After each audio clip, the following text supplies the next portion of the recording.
আজকে সকালটা শুরু করলাম একটু অন্যরকমভাবে। ঘর-দুয়ার পরিষ্কার করে তারপরে চলে যাব রান্নাঘরে। কারণ আজকে সবকিছু রান্না হবে একদম স্পেশাল আমার হাসব্যান্ডের জন্য।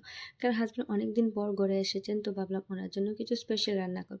তার জন্য রাত্রেই আমি কিছু প্রিপারেশন এগিয়ে রেখেছিলাম। এখানে মটনটাকে ভালো করে ধুয়ে পরিষ্কার করে কষিয়ে নিয়েছিলাম। আর কিছু আদা বাটা, রসুন বাটা যেগুলো থাকে এটা কেটে বেটে রেখে দিয়েছিলাম ফ্রিজের মধ্যে।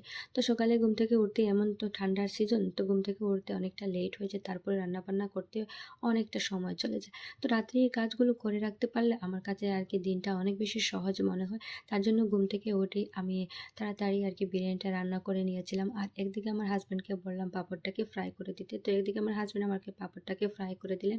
আর সুন্দর করে ওনার জন্য একটা প্লেটকে আমি সাজিয়ে নিলাম। তো এখানে আমরা দুজনই বসে গল্প করে খাওয়া-দাওয়া করলাম। তারপরে চলে গেলাম আবার দুপুরের প্রিপারেশন করতে। তো দুপুরের জন্য আমি এখানে মাংসটাকে একটু ঝোল ভাবেই রান্না করেছি। আর আমার হাসব্যান্ডের খুব পছন্দের একটা রান্না। তো তারপরে আমরা দুজনে বসে আবার লাঞ্চটা